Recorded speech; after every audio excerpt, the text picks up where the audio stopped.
Hello বন্ধুরা, আসসালামু আলাইকুম। তোমরা সবাই কেমন আছো? আশা করি তোমরা অনেক ভালো আছো। আজকে তোমাদেরকে আমি আমার নতুন ফ্ল্যাটটা দেখাবো, সেই জন্যে ব্লগ করলাম অনেকদিন পরে।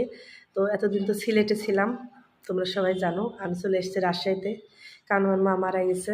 আমার আব্বাকে দেখার কেউ নাই, তো ভাবলাম রাজশাহী থাকলে আমি আমার বাবাকে দেখতে পারবো, বাবার সেবা করতে পারবো।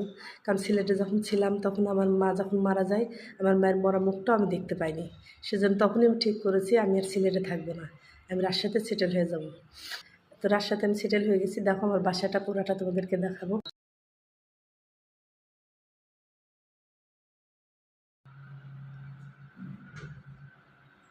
এটা হচ্ছে আমার ড্রয়িং রুম, এটা পুরাটা ড্রয়িং রুম। দেখো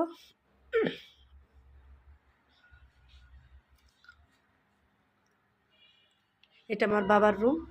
আমার বাবা সবসময় থাকে না, আসা যাওয়া করবে রাজশাহীতে। মানে আমার গ্রামের বাড়িটা অনেক বড়, তো ওখানে আমার আব্বা থাকবে আর এখানে মাঝে মধ্যে আসবে।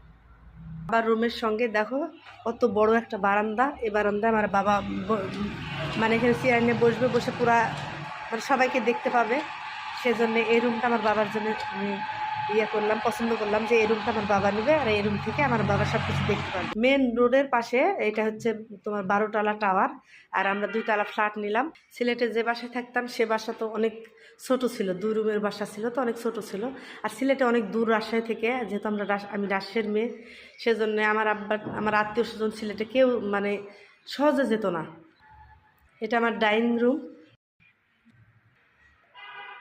এবার তোমাদের দেখাবো আমার হচ্ছে বেডরুম। এটা হচ্ছে আমার বেডরুম, পুরো বেডরুম। দেখো অ্যাটাচড, প্রত্যেকটা রুমে অ্যাটাচড বাথরুম।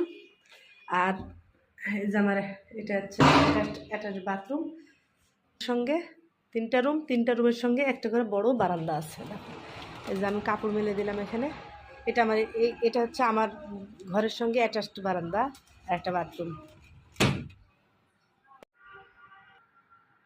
আমার ড্রেসিং টেবিল, এই ড্রেসিং টেবিলের কাজ ভেঙে গেছে সিলেট থেকে আসার সময়। চলো দেখো আমার আলিফ সোনার বেডরুম। এটা হচ্ছে আমার আলিফ সোনার বেডরুম। এটা আলিফ সোনা মনে হয় ঘুমিয়ে পড়েছে, আর ওর পাপা মোবাইল দেখছে। আলিফ সোনা ঘুমাইছো? টাটা দাও। এটা একটা বাথরুম, আলিফ সোনার ঘরের পাশে অ্যাটাচড বাথরুম, অনেক বড় বাথরুমটা। আলিফ সোনার ঘরের সঙ্গে একটা বারান্দা আছে, অনেক বড় বারান্দা। সেটা এখন তোমাদেরকে আমি দেখাবো। দেখো মেন রাস্তার ধারে অনেক বড় একটা বারান্দা, এখানে আমার আলিফ সোনা বসে সব কিছু দেখতে পাবে। বিশেষ করে তোমাদেরকে আমার রান্নাঘরটা দেখাবো। চলো আমার রান্নাঘরটা দেখাই তোমাদেরকে। এটা হচ্ছে আমার রান্নাঘর। এই যে দেখো, এটা হচ্ছে আমার রান্নাঘর।